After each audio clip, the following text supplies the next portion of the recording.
بسم اللہ الرحمن الرحیم۔ السلام علیکم ناظرین، اردو فن نیوز میں خوش آمدید۔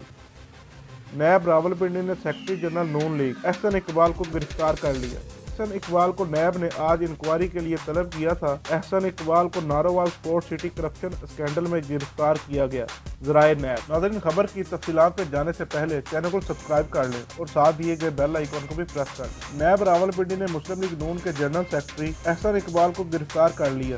احسن اقبال کو نیب نے آج انکوائری کے لیے طلب کیا تھا۔ احسن اقبال کو Narowal sport city corruption scandal میں گرفتار کیا گیا ہے۔ میڈیا رپورٹس کے مطابق نیب راولپنڈی نے مسلم لیگ نون کے سیکرٹری جنرل احسن اقبال کو اسپورٹ سٹی کمپلیکس اسکینڈل میں گرفتار کر لیا ہے۔ احسن اقبال کو نیب راولپنڈی نے آج انکوائری کے لیے طلب کیا تھا۔ احسن اقبال نیب کی مشترکہ تحقیقاتی ٹیم کے روبرو آج پیش ہوئے تھے، جہاں پر سوالات کی غیر تسلی بخش جوابات دینے پر نیب ٹیم نے ان کو گرفتار کر لیا ہے۔ نیب نے احسن اقبال کی گرفتاری سے متعلق اسپیکر قومی اسمبلی کو بھی خط لکھ دیا ہے، جس میں رکن قومی اسمبلی احسن اقبال کی گرفتاری سے اسپیکر کو آگاہ کیا گیا ہے۔ اعلامیہ میں نیب نے بتایا ہے کہ احسن اقبال کا آج میڈیکل معائنہ کیا جائے گا۔ احسن اقبال کو کل احتساب عدالت راولپنڈی میں پیش کیا جائے گا، جہاں احسن اقبال کا عدالت سے جسمانی ریمانڈ حاصل کیا جائے گا۔ ناظرین، واضح رہے، گزشتہ روز نیب نے سابق وفاقی وزیر احسن اقبال کو طلبی کا سمن جاری کیا تھا۔ سمن میں احسن اقبال کو کل راولپنڈی دفتر میں پیش ہو کر بیان ریکارڈ کروانے کی ہدایت کی گئی تھی۔ نیب حکام نے احسن اقبال سے تحقیقات سے قبل نارووال اسپورٹ سٹی کیس میں نارووال کا دورہ بھی کیا تھا۔ ناظرین، یاد رہے، مسلم لیگ نون کی مرکزی قیادت کے بعد اب احسن اقبال حکومت کے خلاف سیاسی بیان بازی کرنے میں متحرک ہے۔ نون لیگ اور احسن اقبال کی جانب سے ان کی جلد طلب کیے جانے کا امکان ظاہر کیا جا رہا تھا۔